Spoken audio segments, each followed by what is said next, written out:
year ago today, whistleblower Babita Deokaran was gunned down outside her home in Winchester Hills in Johannesburg. Her family says the pain is still raw. At the time of her death, Deokaran was the acting chief financial officer at the Gauteng Health Department. She was to have been a witness in the COVID-19 PPE procurement scandal valued at millions of rands. Deokaran's nephew, Rene Haripersadh, and her niece will be joining us as well. Let's just speak to Rene first, who joins us now live. Rene, thank you so much for giving us this time. I know that today is exactly 12 months since your aunt passed away.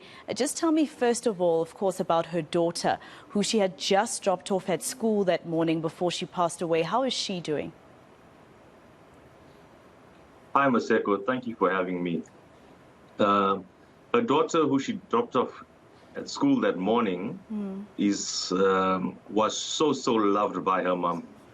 You know, she's being as strong as she can be, but you know, being a young lady of 17 years old, you really need your mom's presence in your life, and she really feels the presence of her mom that's missing there right now.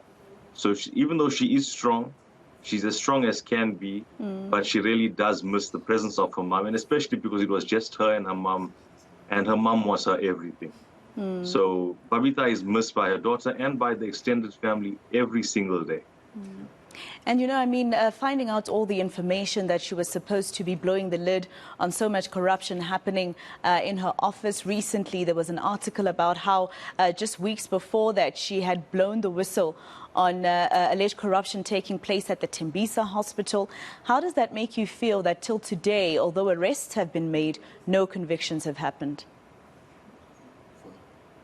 Maseko, I must be honest, it makes you disappointed. Number one, you're disappointed that so much of time has gone and nothing has happened. And the truth is, we'd like justice to be as swift as possible, but it clearly isn't always the case.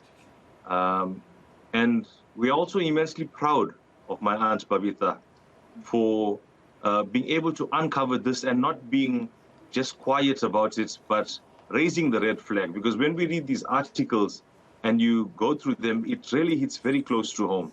You know, these articles, they in graphic detail, they depict what she picked up.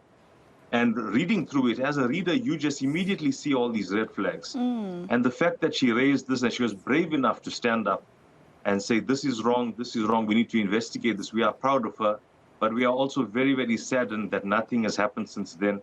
And the rot has continued, but we hope that something will happen and that it will stop very shortly. I think you're absolutely right about the fact that she was so strong because, you know, when you're a whistleblower for cases that she was blowing the whistle on, your life is in danger. But, you know, talk to me about the fact that till today, for instance, there's still some corruption that you see in the news, you know, leveled against officials in government or in political parties, etc. And, you know, how you feel when you think about that, the fact that this is what your aunt was fighting against, and today she's lost her life. Yeah. Maseko, that really saddens us. And the reason it saddens us is that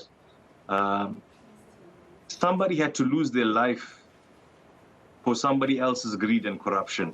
And that is not something that we should ever have in any society, in any country around the world. We want to all live in a society where we can be free, where it's, all people are treated equally, and there isn't people trying to steal from others and that kind of thing. So, and especially for the generations to come, our children and their children, we want them to live in a country. South Africa is a beautiful land. We want them to live in a country that they can be proud of, that when we stand on an international stage, we can stand proudly saying that we are South Africans. And it is our hope that something is done about this corruption and the rots, and all of this comes to an end, and that our aunt and our mom's life has not been lost in vain.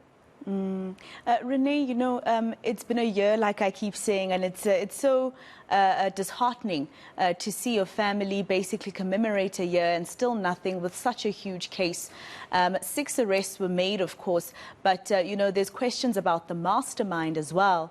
How is the family's confidence in the criminal justice system when it's taken a year for the wheels of justice to actually, you know, they still haven't really turned? Yeah.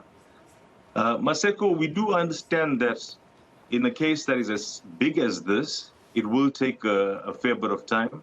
So we are being as patient as can be, and we are hopeful that justice will be served.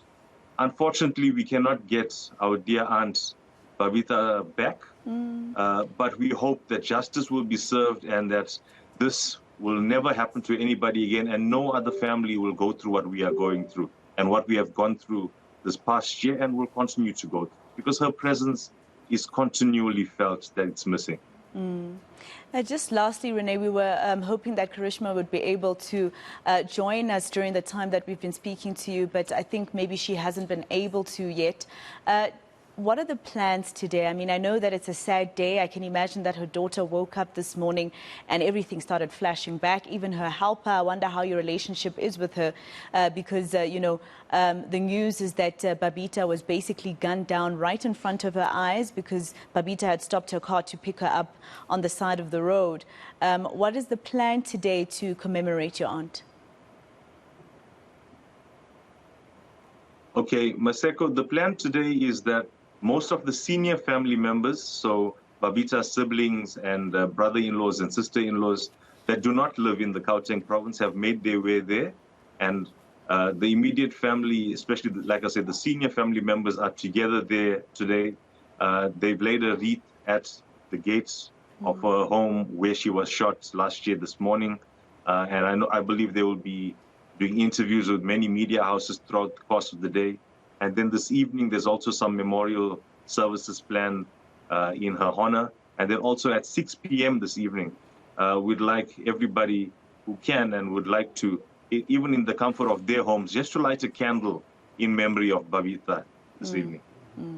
All right. Well, thank you so much for speaking to us today during this difficult time, the family having to remember Babita Deokaran. That is Babita Deokaran's nephew, Rene Haripersadh.